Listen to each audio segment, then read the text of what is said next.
O Brasil tem um sistema tributário que é extraordinariamente regressivo.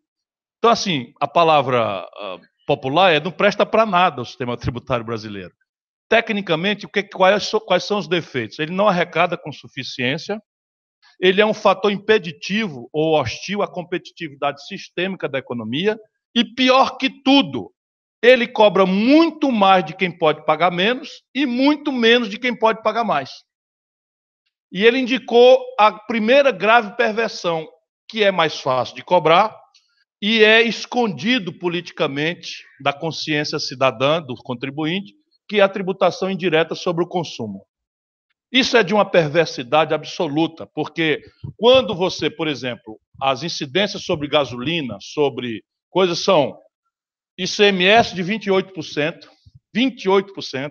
IPI, PIS, COFINS, contribuição social sobre o lucro líquido, tudo incidente sobre um litro de gasolina, que é insumo para taxista, que é insumo para o caminhoneiro no óleo diesel, que é insumo para o ônibus na passagem, no preço da passagem dos estudantes e das famílias, enfim.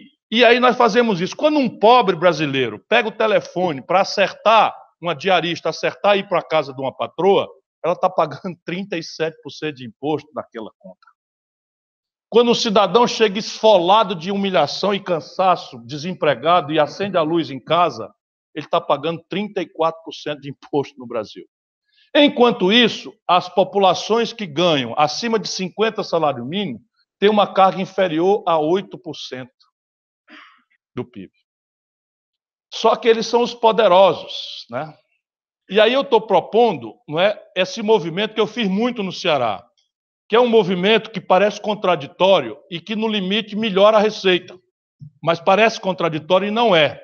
Diminuir os impostos incidentes de forma indireta sobre o consumo, especialmente os consumos populares, e aumentar a tributação sobre patrimônio e renda das classes mais abastadas.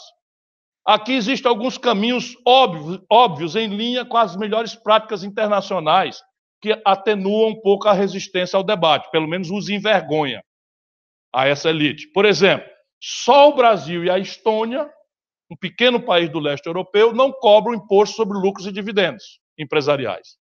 E aí um banco como o Itaú pagou 9 bilhões de reais esses dias para 4 famílias, zero imposto. Zero imposto. Você morre com 27% de imposto de renda. Um cidadão que ganha R$ 2.059 morre com 15% de imposto de renda na fonte. R$ 2.050. E 4 famílias recebem 9 bilhões de reais de dividendos e não pagam nada. Por quê? Qual é a explicação? Depois, a tributação sobre grandes heranças. Já intrigalhado aqui que eu vou tributar a classe média. A classe média não tem nada mais para dar para o Estado. Nada. Mas nos Estados Unidos, as grandes heranças são tributadas em razão de 40%. Na Europa, 40%, 45%. No Brasil, 4%. As grandes heranças, 4%. Qual é a razão para isso? Depois você tem uma extraordinária renúncia fiscal. R$500 bilhão. A imprensa acha que às vezes não entende direito e bota R$500 bilhão.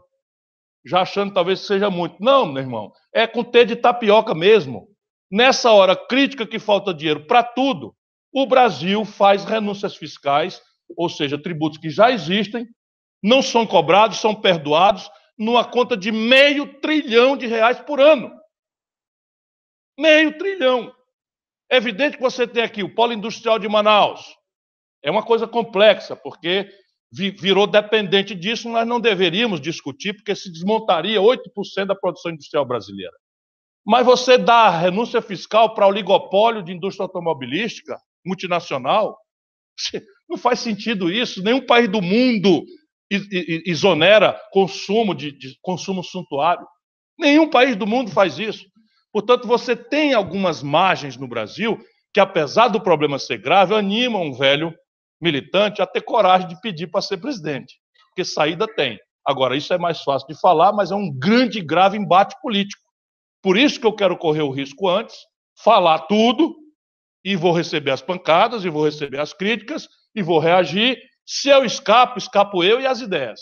E aí você tem condição de dizer para o Congresso Nacional, ó, isso aqui foi aprovado pela maioria do povo. Portanto, esse voto é devida ao povo brasileiro. Isso é a única saída para a gente realmente viabilizar um conjunto de reformas.